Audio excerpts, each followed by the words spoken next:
Blaster, just take it up to the departure end of the runway, then a left turn and a left downwind. Cessna over the threshold, coming up on the white dot, at or beyond the white dot, left turn first available. I got a high wind coming up on about a half-mile final, clear to land at or beyond. Traffic on the left face, you're following a Cessna down, low off your left. Square it up just a little bit, and then we're going to get you in. Start your descent, though. Start your descent on the base. Traffic on final, give me follow on base. Base traffic, start turning toward the numbers now. High wing coming up on quarter-mile final, take it all the way down to the green. Cessna taxiing on the green, expedite down to the next hard surface. Get me some speed, there you go, go, go, go, go fast.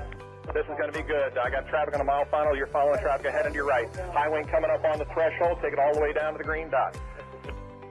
5 Charlie Sierra, 2 mile final. A mile final, turn north, and we're going to just make you, we're going to bring you back around. Jet traffic's coming up on about a mile and a half final, runway 9 clear to land.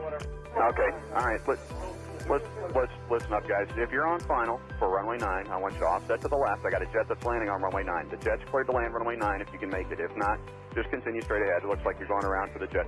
That's fine, that's fine, that's fine. Oh, we had one right in front of us, sir. Dragger, let's see, what we got, a tricycle, put it down, tricycle, put it down, tail dragger, down to the green dot, then a left turn. Short final here, you cleared land on 9, all the way to the white dot, go down to the white dot. Find somebody to follow out here. Canard, just come to the runway and I might have to just send you around, that'll be fine. And for the jet, you just want to stay in this pattern or you want to go back out for an instrument approach? Stay in a pattern, Charlie Sierra. All right, just stay with me here for a minute. And my tail dragger, let's see, over the numbers, go down to the green. And Canard's going to have to go around. Canard, go around. Canard, go around. Canard, go around. And my high wing here over the runway, keep it airborne. Keep it airborne. You do not descend. Do not descend. You got a fast guy behind you. Do not descend. There you go. Keep it airborne. Keep it airborne. As soon as the guy behind you gets slowed down, I'm going to put you down. So keep it airborne. The one that just passed the white dot, make a left turn on the hard surface. All right, my high wing tail dragger, you can put it down now. You can put it down now. And Charlie Sierra, let me get you about a mile off. Let's see, Charlie Sierra, I lost. There you are. Make a left-hand turn. I'll try to resequence you here on the downwinds. We'll see how it looks. Short final, you're clear to land runway 9 on the white dot. Clear to land on the white dot. There you go. And the tricycle left on the hard surface and follow the flagman. Welcome. Thanks for being part of the show. And let's see, just find somebody to follow out follow on the final, and as you get close to the runway, if it's not going to work, we're going to send you around and then try to re-sequence you. Now, who else got sent around that's not back on the downwind? The Canard? Yeah, Canard. All right, Canard, there's a Gulfstream up there that went around too. I just lost sight of him, but you're going to make kind of a left-hand turn and stay low. I think Charlie Sierra, what's your altitude? 3,200. Okay, that'll be fine. Just maintain VFR. I don't know what else is up there above you. Probably most everybody's down here, so just make a left-hand turn. We'll try to get you back here. Canard's got the jet in tight. Okay, the RB, maybe an RB-10, whatever, here on final. Keep your speed up and go all the way down to the, aim for the green dot for me. Actually, keep your speed up. There's a guy behind you. Aim for the green dot, and I'm sure that's plenty of room for you to land on runway 9. You're clear to land on runway 9. Number 2, you're going to go down to the white dot. Follow the white dot. Actually, you know what? That's 1,500 feet. You're going to land at the white dot. The spacing looks adequate here. 2 guys on final. You're kind of tight there. Keep each other in sight, and you're going to aim for the white dot. If it's not going to work, we'll come up with a plan B. We might have to send you around. The second guy behind you out there in about a 2-mile final. Are you slow enough to be able to follow that guy in front of you? You need to go around. Yeah, follow. Well, I probably shouldn't ask that because I had about 5 guys answer me, so I should know better than that. After 35 years, you would think, right? All right, so let me see. The guy who's number 1, it's number 1. What kind of airplane is he? An RV type. All right, RV type. Keep it airborne for me. Keep it airborne. And I got a fast guy behind you. The number 2 guy over the trees there. Go ahead and put it down on the numbers. Put it down on the numbers. My first guy just coming up on the numbers at the over the grass at the numbers. I want you to keep it. T-minus 1 minute and counting. Hello.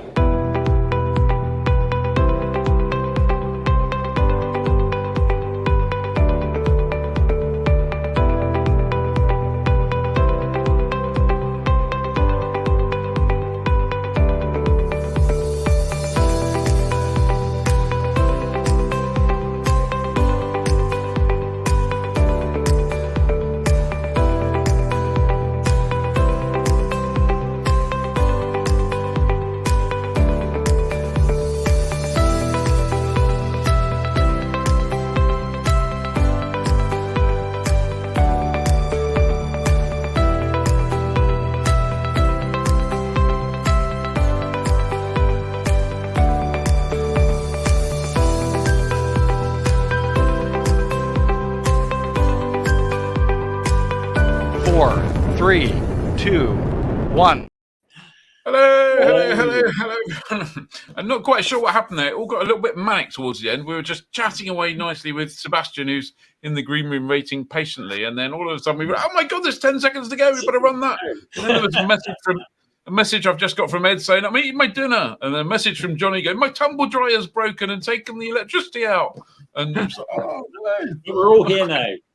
And I was trying to hold up messages to Sebastian. I'm not sure he ever saw them, but they're gone now forever. So he'll never know. He'll never know.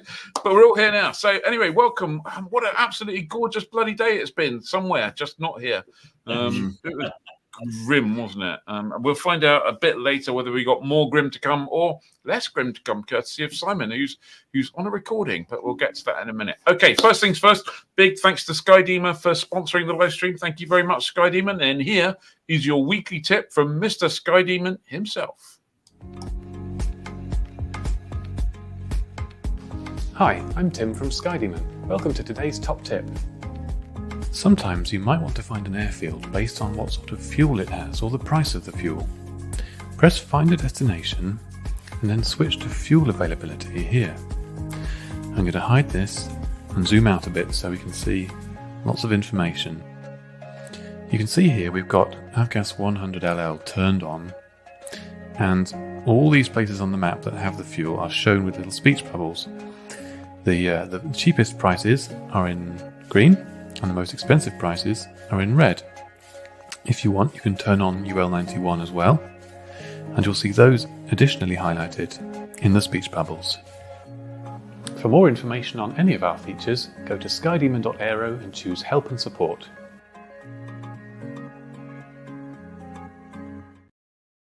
Brilliant. I didn't know it did that. I think there should be another thing. There should be like concentric rings that expand, or you can put in a sliding scale of how much flying budget you've got left. It'll tell you just how far you can go, or not. Well, that's the case. Not only that, and it's all very well going who's got the cheapest avgas, but if you have to do 200 miles to get to it, you need like a Sky Demon factor, where it's like you've flown too far. The avgas is now costing you more. You should have gone to somewhere closer. Once upon a time when it was raining and I didn't have any friends, I sat down with a spreadsheet and tried to work out the difference in fuel you would need versus how far you had to go and get it. And I was really interesting then at parties and everything. And sounds like the sort of thing I would do. It does sound quite Ed. Yeah. Probably start with, well, there's this interest. And anyway, right. What have we got coming up next? Weather. That's it. So weather. So yes, let's see what Simon's got to say. James, Simon's not here. I think he was running scared, but let's see what he's got to say. I think he also managed to upload it in slightly lower res than normal. So maybe it's really bad weather. Anyway, here you go, Simon.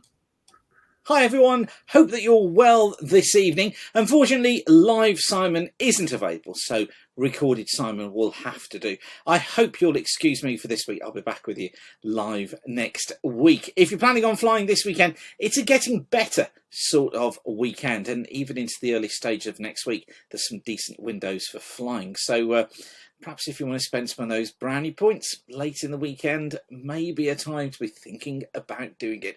This is the detail for tomorrow, for Friday. We've got a front that's lying through the southeast tomorrow. It just brings outbreaks of rain, East Anglia, southeastern parts of England. They'll tend to fade during the course of the day, but generally here I think we're going to be finding cloud bases of around 2,000 feet, a little bit lower in the rain, 10,000 feet as a top, quite breezy too.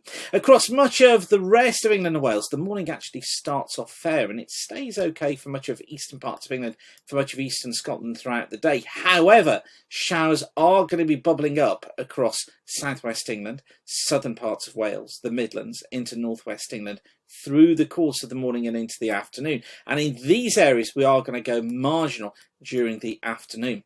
So out towards the east base is about 3,000 to 4,000 feet. Tops probably coming in at about 10,000 feet. But in the showerier weather that develops during the late morning and afternoon across the Midlands, Wales, southwest England, northwest England, here we're going to be finding bases down to 2,000 feet in those showers. Could be looking at tops of 15 to perhaps even 18,000 feet. Some QNIMs to watch out for in there as well. Heavy showers developing across Ireland, a few showers across western parts of Scotland, but central and eastern Scotland fare much better. On to Saturday, low pressure over us on Saturday. It's quite a flabby area of low pressure. I know the feeling. And it looks as if that again brings us some more showers. The showers focus through Scotland, through Northern Ireland, through probably the far north of England. And again, these tending to pep up during the course of the day. These are actually, even though it feels like winter still, we are in spring, and actually these showers tomorrow are going to be spring-like showers, and again on Saturday. So 3,000 foot bases typically, tops at about 15,000 feet, but those bases lowering in the showers. Some heavy showers as well, developing across southwest England, southern Wales, probably as a line of showers, that trough line there, that black line showing those, and they will gradually move eastwards through central and southern England and Wales, and also through the Channel, most likely through the morning into the early stages of the afternoon, then improving in the southwest again a little bit later on. Some showers too to come across Ireland. Typical bases, England and Wales, 3 to 4,000 feet, tops about 12,000 feet, but up to as high as 15 to 18,000 feet again in those heavier showers. And then for Sunday, a better day. Could be some morning mist and fog patches first thing, but they will be clearing away quite quickly. And then most of the day looks as if it is going to be fair. Base is about 4,000 feet, tops at 8,000 feet. A fair amount of cloud, but it will be broken with some decent spells of sunshine, particularly in the east. Rain probably getting into the western parts of Ireland later on in the day, bringing non-VFR conditions here, but not before many of us should have actually enjoyed a fairly decent day with light winds. Just watch this rain out towards the west and the timing of it through the forecast. A little bit of uncertainty in that, but overall, as you can see there, it looks like getting much better for Sunday. So hopefully you can make the most of that. If you want to make the most of your flying weather, then get yourself along to Aviation Weather School. I've got my classroom-based Part 1 course on Saturday the 1st of April. A single place, just one place, waiting for you on that course. It'll run between 10 AM and 4 PM on that day here at Weather School HQ. We're about 3 miles to the east of Wolverhampton, Hackney Green. Really easy to get to, and it'd be super to see you there. Okay, I will leave you with that tonight. Have a great flying weekend, guys, and I'll see you next week. Keep the sun shining, and bye for now. I feel ever so slightly disconcerted when Simon appears all in black. It's like, what's happened to the shirts? I know. What's the point? What's happened to the weather? It kind of looks like it's yeah. I suppose it's slightly moving in the right direction, but not really fast enough. Not fast enough. Right. So next part of the show, I'm not quite sure because we didn't get a chance to sort this out before, whether this is going to be Sarah or Johnny. But either way, Sarah. Sarah. I'll fight you for it. Oh. Remembering the big red reminder on the running sheet. I don't know if you've got the running sheet in front of you or not. The lift micro suggests not. Okay. Before you move over and tell us all about the landing fees in March, I would just like to say on behalf of everyone here and everyone watching, Sebastian, thank you very much for sponsoring the free landing fees in flight. It's very much appreciated. Now that's done, and Sebastian's a great chap. We'll talk to him later. Where can we go in March, and what's going on with webinars and stuff? Yeah, lovely. Do you know what? I had it in my head. I was going to thank Mr. Pooley himself. So yeah, thank you, Sebastian. So yeah, if you're a flyer club member, that's okay. You can enjoy 5 free landing vouchers this month. So the airfields we've got taking part are Brayton, Leicester, Northcotes, Perth, and Yatesbury. And if you're not a flyer club member yet, what are you waiting for? Join today, and you've still got 2 weeks to make the most of those free landing vouchers, and next month and the months after and all the other months. So it really, really is worth it. Join today. Also, you'll get access to our monthly webinars. We've got lots coming up, different aviation topics from experts in their field. And this month we've got William Flood from WF Aviation. So he's going to be with us on Tuesday, 28th of March. He's going to be giving us the lowdown on what to look out for when buying an aircraft, and he might have a few tales to tell us. So yeah, join today, just £5 a month, and start enjoying these amazing benefits.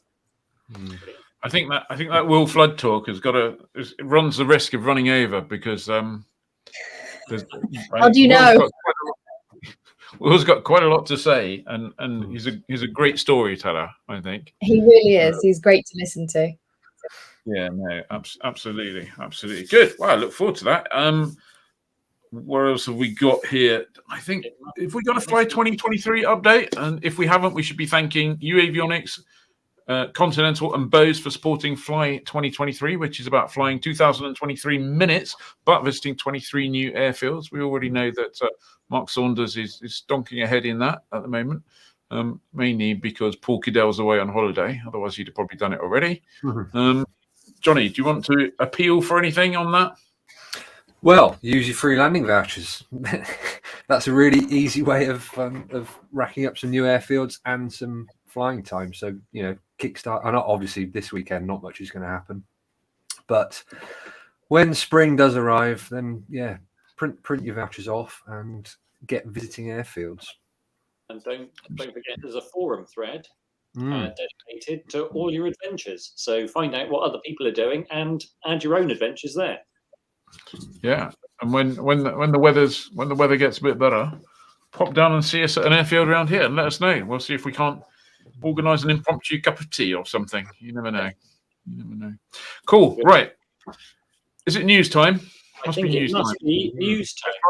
Let's run through some news. So let's kick off the news with Ed.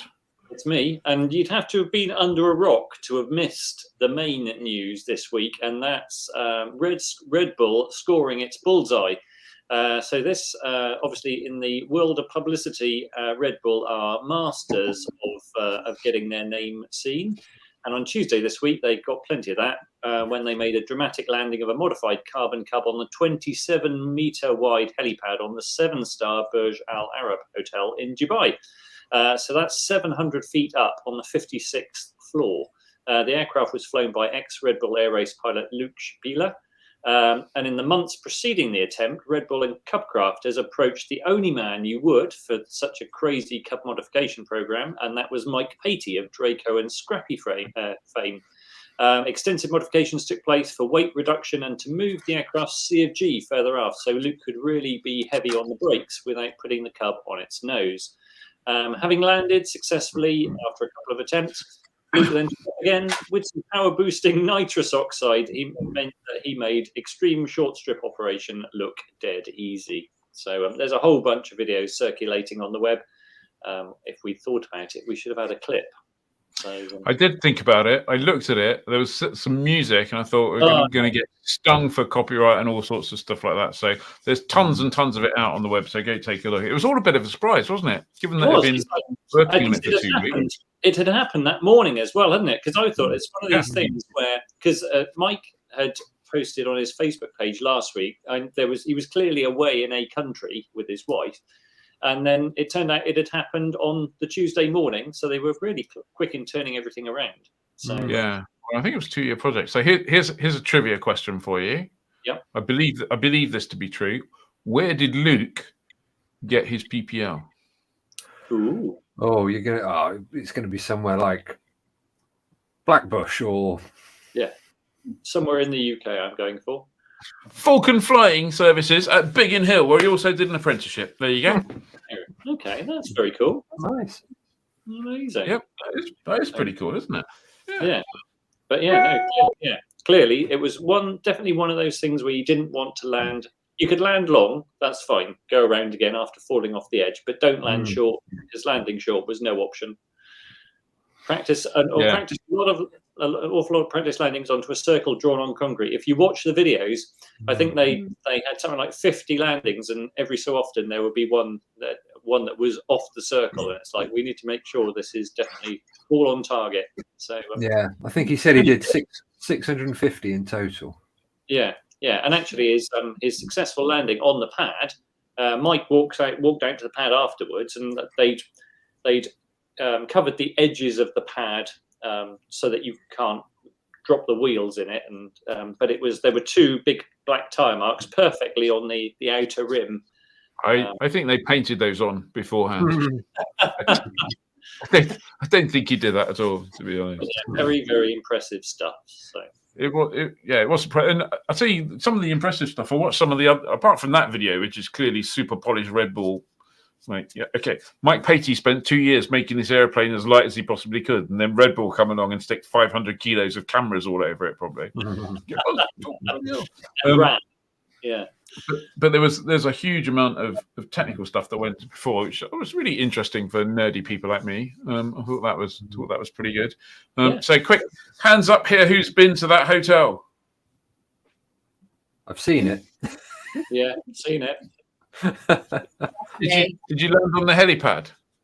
No, I didn't. That really would have been extra, wouldn't it? No, just a nice afternoon tea. Very nice.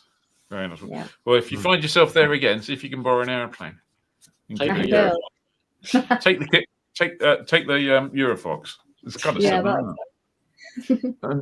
Do you reckon all of those 600 landings he practiced were practiced in the Mike Patey built one, or was it in a standard carbon? No, there's videos of other Cubs. I'm guessing he started out in other Cubs and then worked down to his modified one. So yeah, but a whole bunch of stuff went on there for that. And I even in the Mike's got a video talking about some of the mods, and even in Airframes Alaska made special wheels where they took a bunch of weight out of just the wheels. Yeah, it was like 4 pounds a wheel or something, wasn't it? But famously put a letter in the box saying there's no warranty on these. Yeah, you can land once, right? Okay, moving on. Anyway, well done, Red Bull. It was completely pointless and everything else, but it was great. And well done. Right, Sarah, you're up next with a bit of a sad story, really. Yeah, so yesterday, the Yakovlevs, who are based at Henstridge, announced that they would be ceasing flying operations with immediate effect. So the team's closure was due to be at the end of 2023 season, but Jez Hopkinson, the team principal, said they've now ceased all flying immediately. So we'll be hopefully speaking to Jez soon to find out more, so we'll keep you updated. And in the meantime, if anyone is in need for a yak or a whole team of them, then you know who to contact. We'll be trying to flog them, I imagine. I imagine he will. So you can get yourself a ready-made display team, which I don't know how much they cost, but or you can buy them. Yeah, because 50s are meant to be brilliant, aren't they? So 50s are meant to be brilliant. I think he's got 5 50s and 4 52s, or it might be 5 52s and 4 50s or something. So I'm really gutted because I was going to try and persuade him at the end of this year when he didn't need them anymore for any displays. We're going to go, Jez, let me have a go at one of your 50s, will you? I've always fancied that. But, maybe, anyway, never mind. Yeah, so that's sad news there. So next story is me, just a quick story here, and this is a Garmin story. Basically, if you have a GNS 530, 430 WAS, but also the GPS 400, GPS 500, and the G something or other 420, I think it was.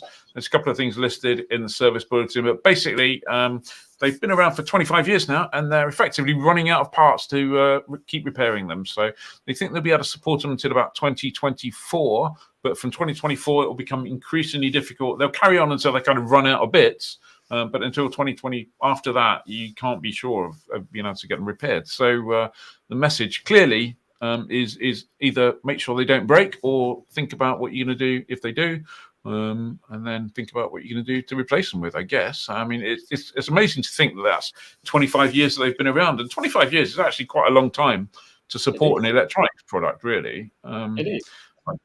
I suspect that all of those little magical bits that go inside there to make it work are probably, if you took those to an electronics, there was 3. Johnny's been putting the washing on again, hasn't he? And he's lost it all. Know that Mrs. Salmon has turned the tumble dryer back on.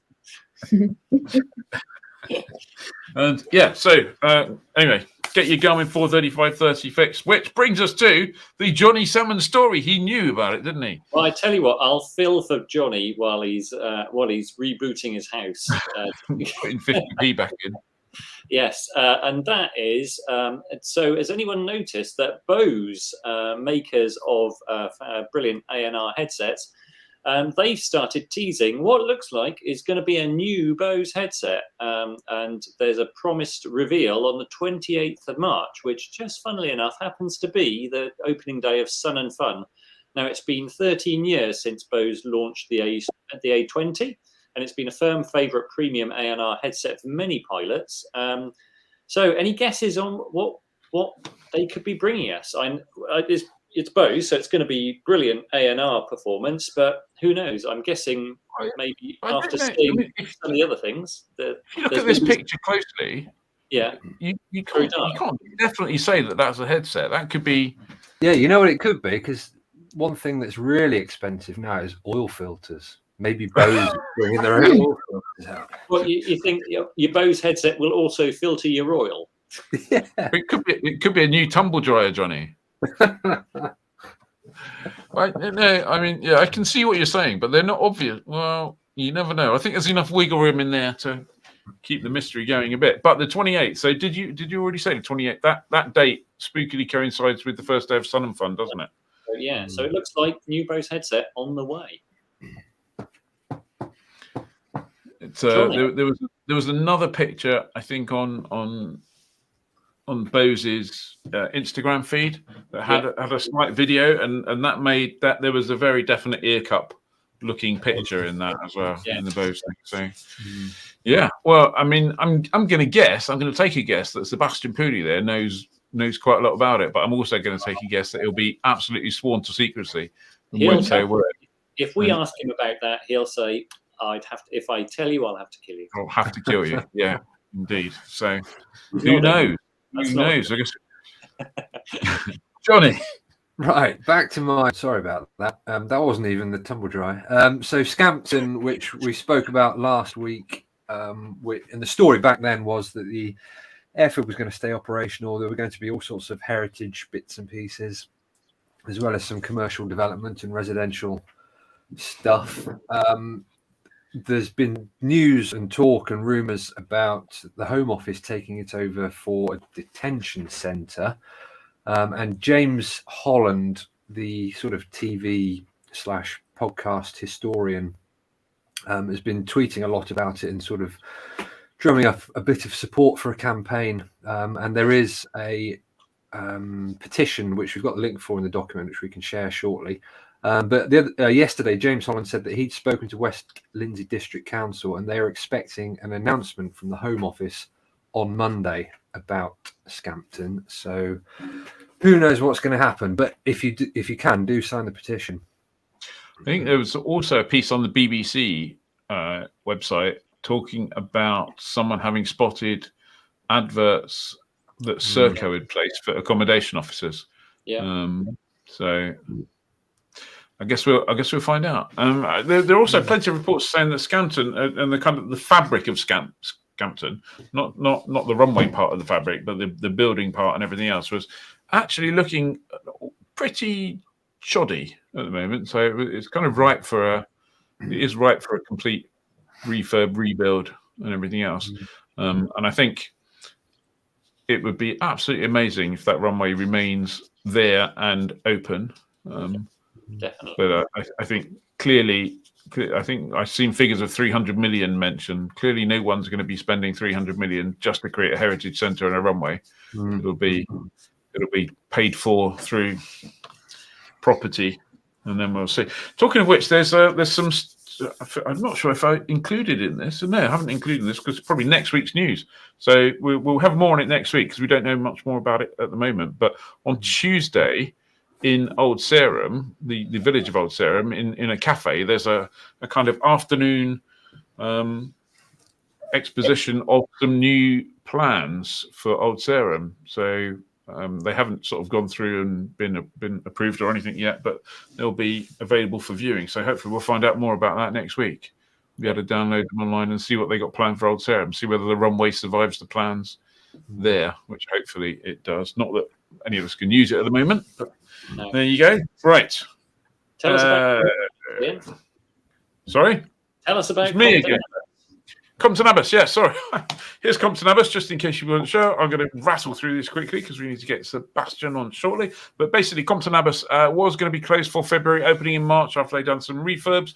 It clearly isn't open in March, so I dropped a line to see what was happening. Spoke to Andrew Wood, who's the airfield manager there, who basically said when we were kind of refurbing the bar and the restaurant area, we decided the building was in worse state than we thought it was in. So we decided to knock it down and start again. And we're building a new building for the restaurant bar. We hope to open that to limited visitors in early April and then fully kind of mid-April. But obviously it's a new build. Part of it's a new build in an existing building. So there's all sorts of delays possible. But hopefully there'll be something in April. And as soon as there is, we'll be up there sampling their tea, their bacon sandwiches and whatever else they're offering. And we'll hopefully meet you there. So that's what's happening on Old Sarum, which just leaves us with Johnny. Yeah, really quick. Subject. Yeah, the consultation on CAP 1616 ends on the 19th of March. So there's only a few days left to, as Ian put on the website, wade through the treacle and make your views known. So go ahead and do that if you feel like doing it. There's 281 pages of important tedium in that CAP 1616, and it's really hard work wading through it all. But there is actually a response provided by the Royal Aeronautical Society, which is pretty good. So if you want some inspiration, some guidance, that's not a bad place to start. Links are in the story on the website. Right, it must be time to bring in Sebastian, very quickly, I'd like to say so that Michael Wolf put a comment in the comments saying, Ed, I can see a colour. I'd just like to very quickly say thank you very much to Michael Wolf, who sent me one of his brilliant new Sporties die-cast Tiny Cubs. I'm going to put a link in the comments because it's beautiful. But anyway, I got that for my mantle thanks to Michael. So. Thank you very much, Michael. Good to see you here. Hope everything's good with you in Ohio and I-69. Let's bring in Sebastian. I'll just move you around, Sebastian. Hang on a second. There you go. How are you doing? Good to see you all. Yeah, very well, thank you. And actually, I was at Compton Abbas this afternoon, so meeting Andrew Wood and getting a good look around at what they're up to. And I have to say, very impressive. There's a lot of work going on down there. There's a lot of money being spent improving the airfield. So yeah, there's some exciting things happening down there.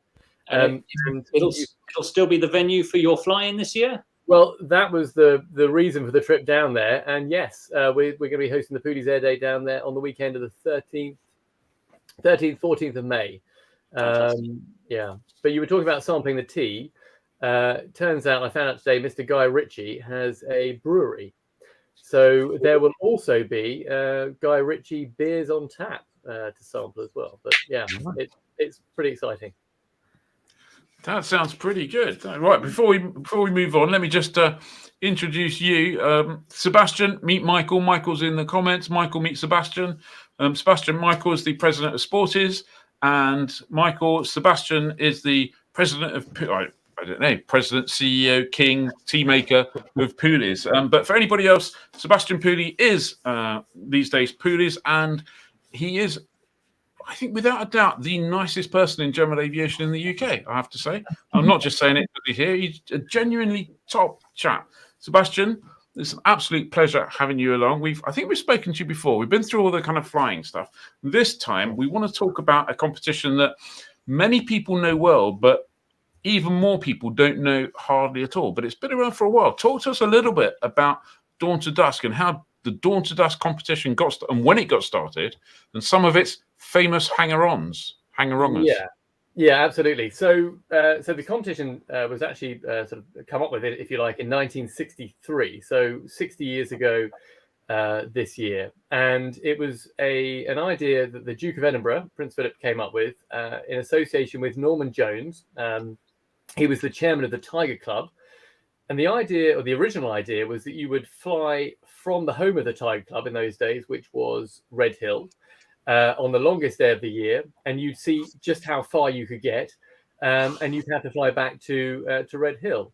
So they did this for the first 3-4 years, and they had a bit of an incident one year. So somebody was landing back at Red Hill just as it was getting dark, and they landed and they didn't taxi back in. So they sent the Airfield, Land Rover out to go and see what was going on. And it turned out that the guy was asleep in the cockpit. And they said, well, what was the last thing you remember? And he said, being on final. So they kind of thought, well, okay, this is not going as it should be, and this is going to be a real problem. So they decided to change the rules at that stage. So for the better, I should say, they definitely changed for the better. So the idea now is that you pick a theme. It can be anything. There's some examples on the website of previous themes that people have flown. You go away and plan it. You submit an entry form to us to say what you're planning to do, and then you go and fly it. And it doesn't have to be any more on the longest day of the year. You can, you obviously want to choose the most amount of time between dawn and dusk if you want to have a long flight, but the minimum hours is 4. You've got to do 4 flying hours. You fly that theme, you write up a log, and you submit it to the judging panel, and we have a good look at it. And say, yeah, that's fantastic. But Ian, you're on the judging team. You've seen some of the entries that come through. They are all very different, all very interesting, and yeah, great fun. Absolutely, they're amazing. So, tell me, Sebastian, how much does it cost for someone to enter? It's free. Obviously, entry is free because we understand that flying is expensive. And it used to be that you had to do 8 hours, a minimum of 8 hours flying. But again, we thought that was quite expensive. So we put a minimum of 4 hours in place. So I think so basically you come up with an idea, you go fly your minimum of 4 hours, you create a beautiful log of your flight, you describe it, put it into the judges, and you get invited to, or you come along to an awards dinner, which is a big posh dinner at the at the RAF club in Piccadilly. Get your award. Get to meet Sebastian Pooley in person, which is a real honour. Trust me. And in figure, of course. Yeah. That's not so much of an honour, but it's brilliant. So there was one entry this year that we should probably talk about, which I think stretched the kind of dawn to dusk thing. And I should say we've had some of these entries have been in Flyer, so you can find them on the web as kind of written up as Flying Adventures, and we have some more kind of in the pipeline, as it were, that are coming out. But there was one that kind of stretched the whole dawn to dusk thing, because it basically turned out to be what was probably I can't remember, it was a week's trip or something up to bloody Arctic Circle. Yeah, 10 days. 10 days in total. And I really like this entry. We used to have a rule that it had to be flown on one day. And then we've just sort of removed that. It just has to be between the hours of dawn and dusk. So brilliantly, and they decided that they would fly north of the Arctic Circle where the sun does not set. And they stayed up there for 10 days. And they called their entry Defying Dawn to Dusk. And it was rather a magical entry. The Adam, the guy who flew this, he took his girlfriend with him. She had no flying experience whatsoever, so it was it's pretty brave of her to tag along for somebody who's only I think he's got less than 150 hours. I think he had less than 150 hours before he headed off to the North Cape of Norway. And he said that just doing this flight itself increased his hours by 25%. So it was pretty brave, but it was great. It was a brilliant entry, and they ended up winning second place. So absolutely. But I'm just going to flash up a quick picture here, if I can get the right one, of all of the award winners at the rather splendid RAF club there, lined up with their awards. That was about a month or so ago, was it? 4 or 5 weeks ago. 9th of February. Yeah, so that's a jolly good thing. So, how long have you been involved in it? You personally? Gosh, well, Pooley's have been involved for 30 years. So this year was 30 years that we've been sponsoring the competition. Now, I haven't been at Pooley's for 30 years. I'm coming up for 20 years. So I've been involved in the competition probably for about 15, 16 years as a judge. And about 4 years ago, the judging panel, as it was then, stepped back. So there's a guy called David Hamilton who had been coordinating the competition for 50 years, and he decided he would step back. So we got a new impressive judging panel, obviously, in the company of Ian, who's one of the judges, and we decided to sort of tweak the competition a little bit, make it easier to enter, make it free to enter. We put some cash prizes in place as well. So you know, if you come first, you get £1,000.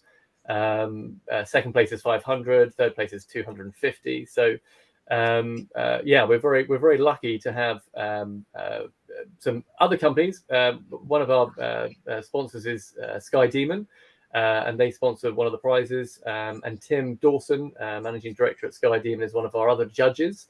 And it's amazing how Sky Demon appears almost in every single. It does, and I don't think people do that because Tim's a judge. I'm not sure everyone knows that Tim's a judge, but in the same way that they put a Pooley's flight guide, you know, in their cockpit as well. I think it's for the same reason. But yeah. Yeah. So, what? Looking back on it, what's over those years? What's been your kind of wackiest entry that you remember? Right. Not wishing to offend, I don't think, but yeah, we have had some interest over the years, and I won't go into names, but there was one where they took a passage from the Bible and they turned that into a Dawn to Dusk entry, which was interesting. They took a chapter from Ecclesiastes and turned that into an entry. There was one, this year that was. It was called Nursery Blocks, and effectively took the entire alphabet and found a theme from A to Z. You know, one theme for every letter of the alphabet to use as their entry. There's been some amazing ones. There was one from Canada back in 1987, and this was I've spoken about this before. It was based on the roots of the fur trappers. And the flight was 2,500 miles across Canada, tracking the route from where they killed the animals and transported the furs across country to sell them at market. And they wrote 2 volumes on this entry. And it was before my time, but the Duke of Edinburgh was so impressed with this that he insisted that the entries be sent to, I think it was Montreal Library, and they're still there in the library. These 2, it was a sort of complete history of fur trapping, but as part of a Dawn to Dusk entry. So that was amazing. I have to say, as a judge, I'm all for encouraging more entries, and if you're watching this, you really should enter. You know, you don't have to do 2,500 miles across Canada with fur trapping or something. You can equally do something. There's been some absolutely fantastic entries that have been done pretty locally, to be honest. Yeah. But on the other hand, it's, you know, we sit down with all of the entries and reading through all the entries, and they're clearly prepared with huge amounts of love and dedication, some of them. And it is the thought of having 100 entries or something, you'd need to put a month aside or something. We need to have you need to make them succinct, people. And there's an increasing amount of videos that come on.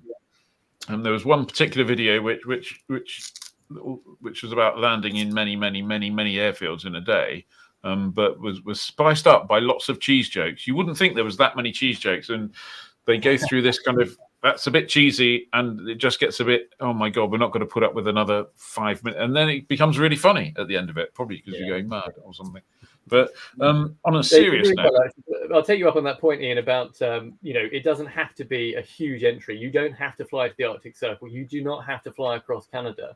You don't have to, go for a Guinness World Record, which, we had an entry that, in fact, the day after the dinner, their Guinness World Record was ratified, so they did actually get the Guinness.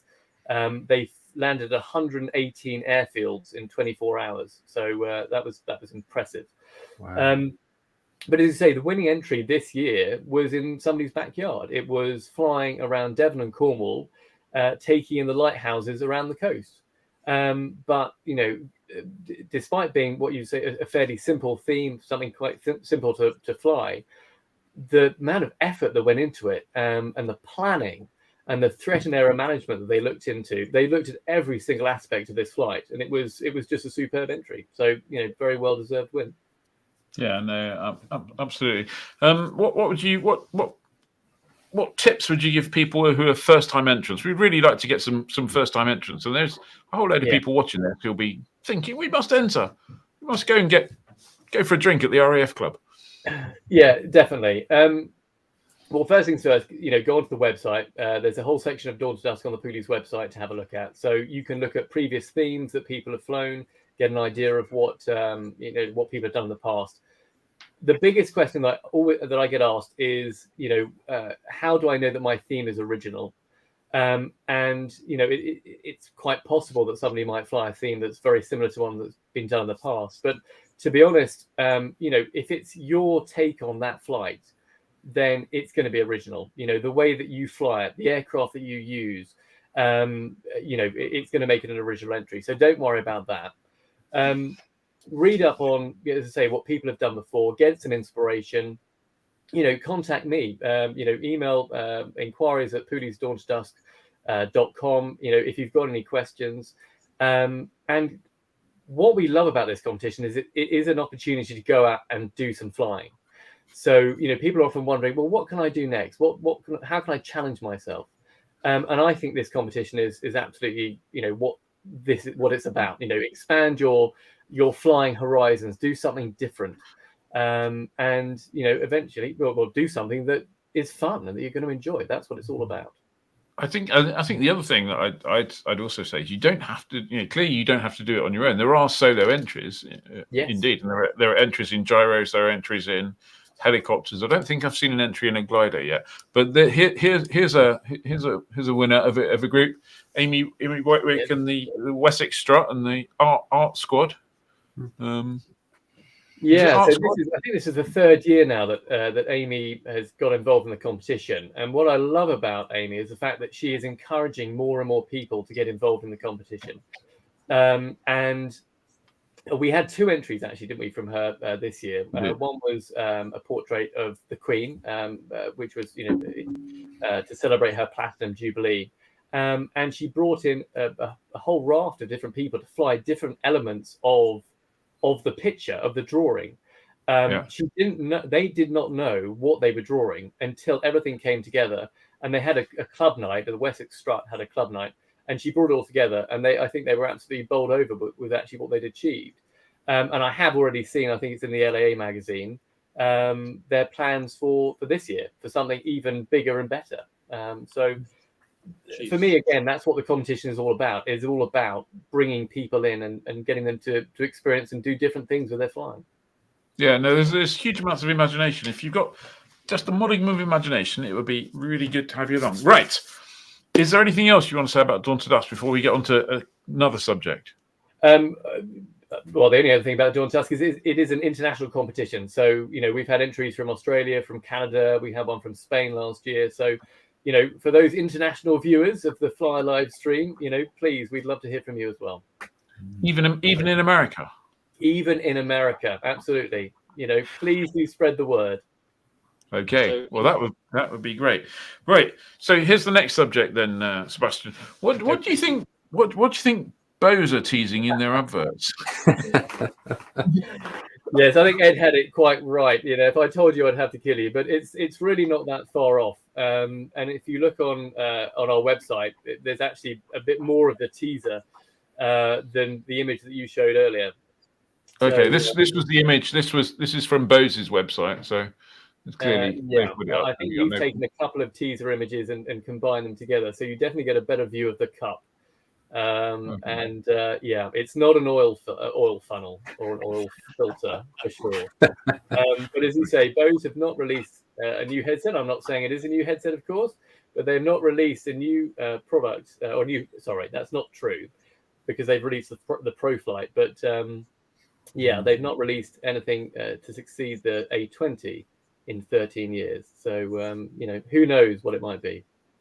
Yeah, absolutely. Well, I guess we haven't got too long to wait. When's the 28th? It's a week on Tuesday or something, isn't it? 10 days away. But yes, it does seem to coincide with Sun and Fun, and I imagine that at about 4 p.m. Sun and Fun time, 4 p.m. UK time, we might find out a little bit more. Yeah, I guess so. I'll have to look forward to it.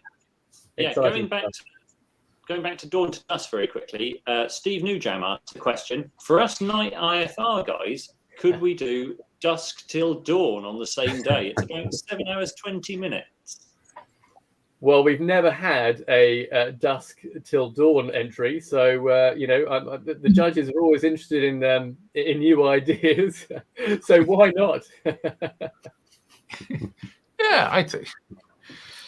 Well, yeah, give it a go, Steve. What could possibly go wrong? Absolutely, give it a go, Steve. I think it's a great idea.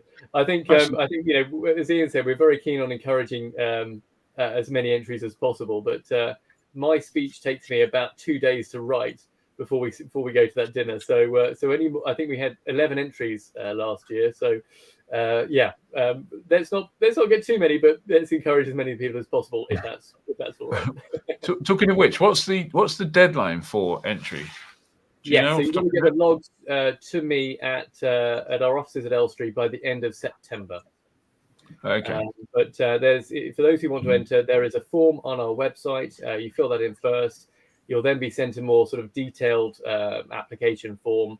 I mean, it's not rocket science by any means, but fill in that form, get that sent back to us. And as I say, if you've got any questions, you can email me and I'll do my best to answer them. Brilliant. Good. Have we got any more questions about Dawn to Dusk in the... Aviator Steve said, I'm nearly 70. I can't stay awake for 4 hours. There's nothing in the rules that say you have to stay awake. You can you can launch, you can engage the autopilot in a hold and just snooze. I'm not serious, clearly. I don't really mean that. Just in case. Peter Griswood said, happy to try this, but to be up against some of the creatives is scary. I don't think that should put you off, Peter. There's lots of people with lots of big ideas, but like Sebastian said, even small ideas and little ideas can be just as much fun. I mean, to be honest, one of the tough parts about judging is that some of the entries are little more than a few sheets of A4 with a plug that's basically been printed from Skydemon. And some of the entries are literally books and videos. And there was one particular entry, I think it was the Lighthouse entry, I believe, that had little pockets with extra information in it. And it was a very, very beautifully conceived, multi-layered production. It was amazing. And, it's not a competition that's based on the beauty of your log. It's a competition that's based on an overall kind of presentation of the log, the flight, how the flight took place, and everything else. So you don't have to be able to sit down for like 3 weeks worth of crafting practice in order to submit a log. And it's really about the thinking about the flight, the planning of the flight, the execution of the flight, and partly about the log as well. But by all means, enter. Don't be afraid to enter. I think at the end of the day, it is a challenge, and what we look at is we take into account your experience against what you actually fly. So don't be worried about the fact that you haven't done it before, or people have done huge logs, as you say, and just go for it, enjoy it, and that enthusiasm for the flight that you do will come through in spades. And I think that's what it's all about. The other thing I was going to say, we'd love to have some young entries in as well. We had a young pilot in a couple of years ago who used it as an opportunity to expand his flying. And there is a special trophy for anyone who enters who has less than 75 hours P1. So please bear that in mind. That young person was like under 52, wasn't he? I think he was. I can't remember how old he was. He was in his early 20s. He was. And at the dinner, we sat him next to a Red Arrow pilot, and he was absolutely made up. So great fun. Yeah, brilliant. Well, thank you very much for joining us, Sebastian. It's been an absolute pleasure having you here. I'm just going to scroll seamlessly to my next button that I have to push and pretend that I wasn't doing it. So it's been a pleasure. I look forward to catching up with you. If I don't see you, will you be at Pilot Careers Live at Heathrow? No, we're splitting the team. So part of the team will be at Pilot Careers Live at Heathrow. I will be, of course, at Aero Friedrichshafen, our biggest show of the year. So I'll see you at Friedrichshafen before. Yes, I'll see you at Friedrichshafen before. I'll see you at Friedrichshafen before that. You're not coming over to Pilot Careers Live in Madrid by any chance? Sadly, not this time. No, I can't. I'd love to, but can't this time. Okay. Important sales reminder as well. Natal says, I ordered an ADS-B device today from Pooley's.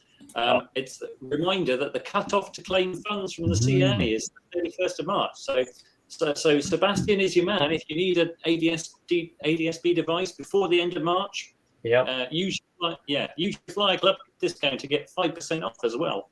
Yes, absolutely. Yeah. Thank you. that Bose tease could be an ADSB device, couldn't it? Ooh. It could be. You never know. Right. On that basis, thank you very much, Sebastian. It must be time for Fantasy Hangar.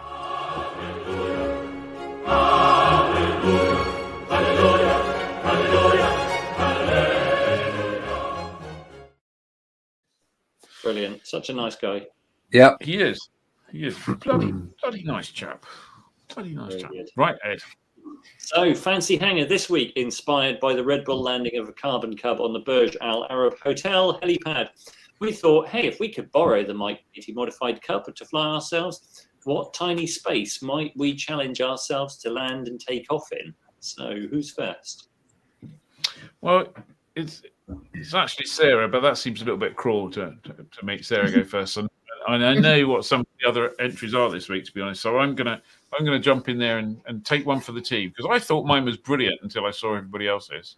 I was thinking, where could you land that would be an absolute challenge that would get you more publicity, possibly even than Red Bull, and worldwide publicity. And I thought this place. Now, let's see if anyone in the audience recognises this. I think everyone will, won't they? Have I put the right one up, or have I put the wrong one up? I think you need that one first. Oh. Okay. Or even that one. There we go. You need that one. Yep. So, anyone recognise that? I'm sure people are. Yeah, that's not a shopping mall, that's for sure. It's not a shopping mall. No. Yeah, it is the donut. Yeah, GCHQ. I reckon so first of all, I reckon there you go. There's my airplane right in the middle. I reckon with a bit of it's going to be tricky. It's going to have to be like a very oval, circular type circuit in there, but you might get it down. If not, it's got 3 ramps that you could choose into wind if you want, no problem at all. And I reckon that would get you quite a lot of publicity.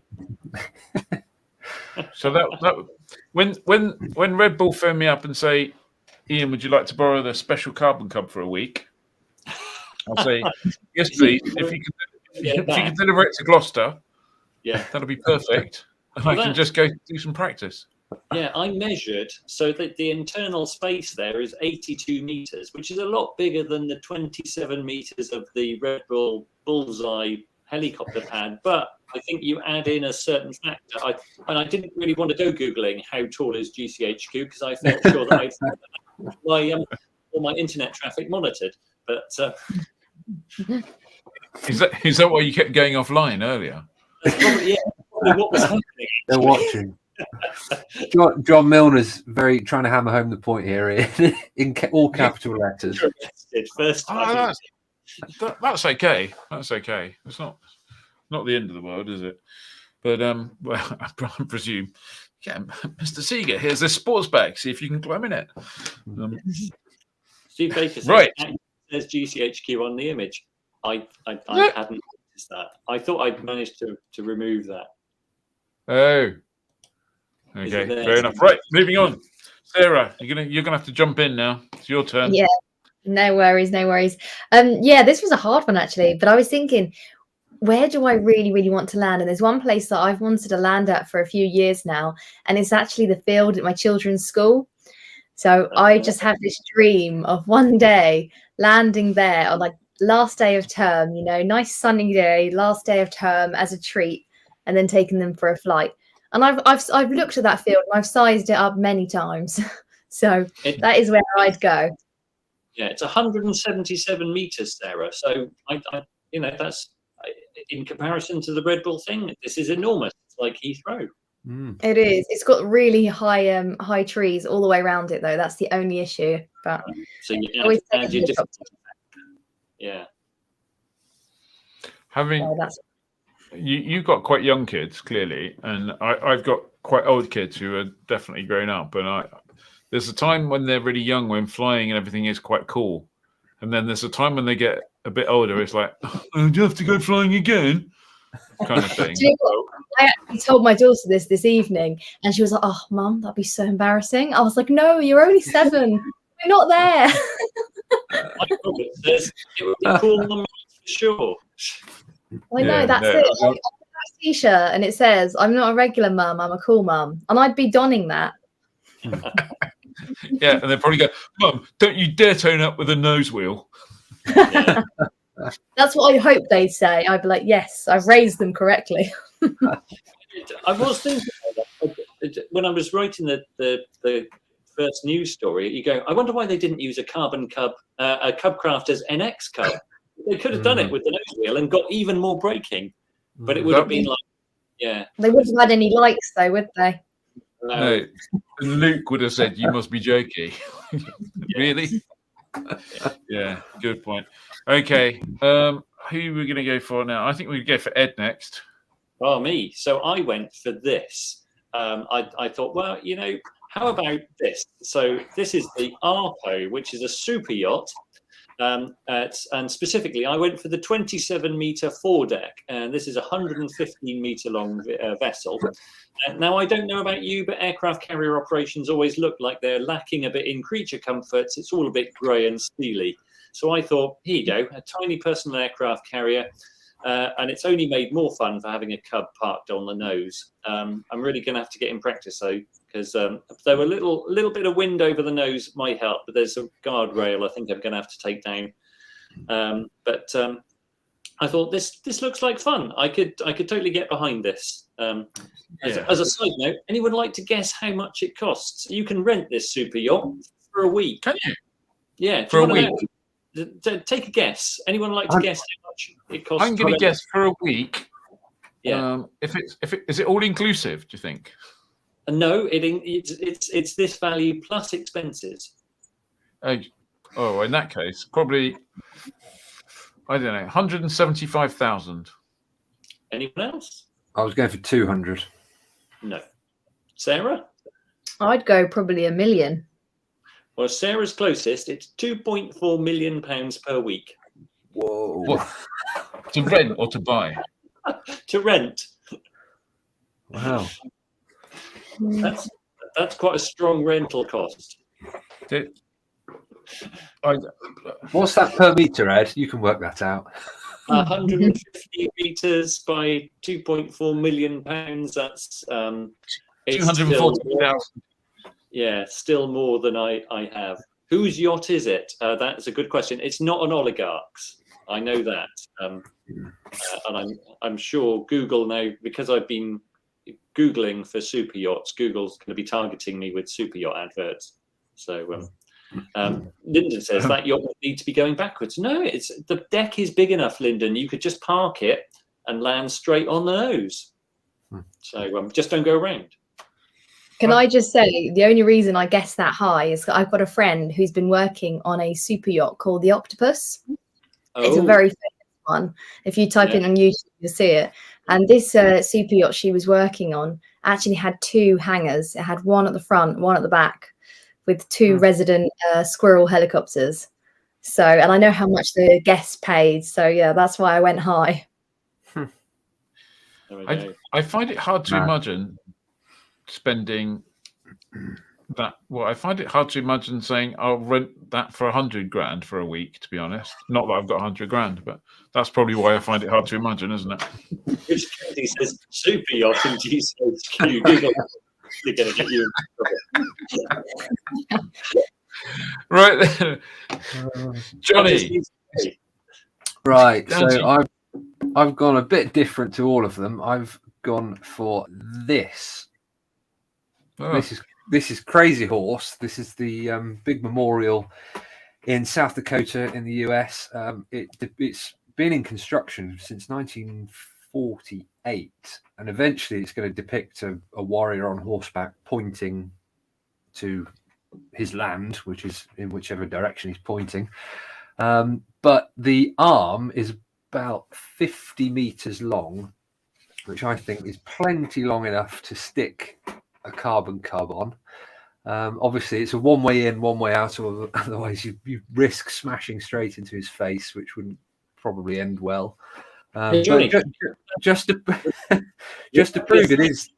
Sorry, go on. Yeah, would that be a face plant? That would be a face plant. And just to prove it is technically possible, if you look there is a cub. This is on Microsoft Flight Simulator. It's not. It's in a bit of a jaunty angle because it didn't quite go to plan, but it is doable. Yeah. So I measured your arm. It's 63 meters. So 63 meters, easy peasy lemon squeezy. Loads of space. They're going to have to get a move on with that carving, aren't they? If that's what they've managed to do so far, and there's a horse to do. Yeah. Well, unless the horse is going to be really rubbish. It could just be a little bit like that church in Barcelona. That took a couple of things, didn't it? What? Yes. Right. Yes. Okay. Who's won then? Let's have a look at the comments.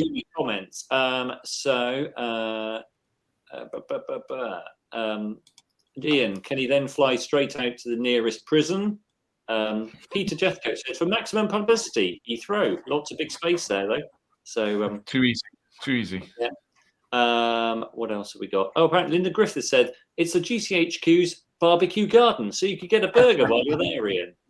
Well, I figure also that you could for GCHQ, if Carbon Cub don't come up with the goods, you could easily just plop in a Cirrus, couldn't you, from RGV? Yes. Also, Dan Smith says use a Cirrus and shoot yourself in. David Schneider said there's 50 meters width of the runways at Heathrow. And what else have we got? Martin H says, how about Spitbank Fort in Solent? That's got a helipad on it.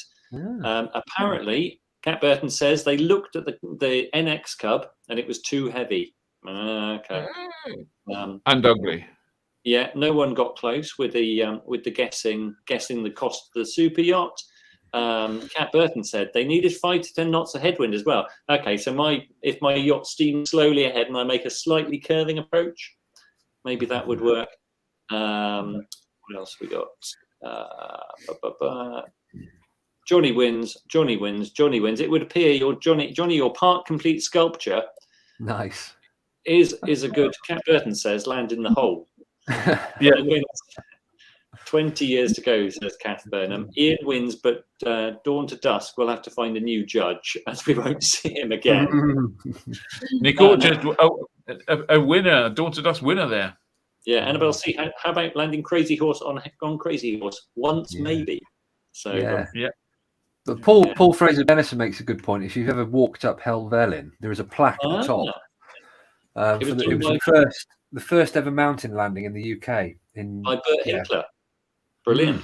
Yeah, and that's only 3 years away. So I think somebody needs to recreate that. Yes.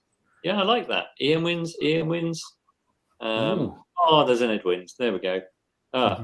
Matthias Rust won. Shame he wasn't on the panel. Famously landed a 172 in Red Square, didn't he? Was it 172 or 152? It was 172. Was it? Okay. Yeah. And I'm trying to remember when it was. I want to say it was 86. Johnny's going to Google it while I finish. Ian wins. Cirrus has landed in the garden. Oh, Sarah wins. I know the feeling. I've been eyeing up my son's playing field at the local school for ages. There we go. What a great idea. Well, I think we might have to put us all down as winners so that. Oh, it'll be a donut. Good one. 1987. Yeah. A longer time than you think. Fantastic. Well, there we go. Okay. Unfortunately, as you would have noticed, Dave is not here this week, which means that has anybody, because I haven't, has anybody prepared any what's on for this week? Any events? I will have a quick look. Okay. Have a quick look. We'll tell you about some events. In fact, let's crowdsource the events. Come on, crowd. What events are going on? Oh, while Johnny's having a quick look, let me just ask you a quick favor. We are probably I think we're 21 subscribers away from 5,000 on YouTube. So if you're not subscribed, it'd be great if you could subscribe to get us over the 5,000. That'll be great. Otherwise, leave a comment in the thing if you're not watching live and click subscribe and all the rest of it. But more importantly, join the Flyer Club. £5 a week. All of the content we produce, all of the free landing fees, exclusive webinars and events, and a lot more besides. So there you go. Not bad for £5 a week. Johnny. Yeah, so the only 2 or 3 coming up that are on the website are a single pilot resource management evening with Astral on the 21st of March, Gasco safety evening at Cambridge on the 22nd, and then if you're in Spain, Pilot Careers Live on the 25th. And more importantly, there's a lot. People are saying, check out the club at Popham. 3 of those. So, talking about dates for your diary, don't forget Aero Friedrichshafen, which is coming up not too far away, and there will also be the Microlight Rally at Popham, which is always a great event as well. So don't forget to come to that, and Pilot Careers Live in London as well. All sorts of other great things. So on that basis, I think we're going to say thank you very much, team. Thank you very much, Sebastian. Thank you very much, everyone, for watching. If you're watching this on Catch Up, whatever it's called on YouTube, don't forget to like, comment, subscribe, and all the rest of it. So have a great one. Have a safe weekend flying, and we'll see you next Wednesday afternoon if you're a member, or next Thursday evening if you're not, or if you're not and if you are on Thursday evening. Anyway, I've clearly my brain's run out now, so I'm going to have to say thank you very much, everyone. Have a good one. Thank you. See you all soon.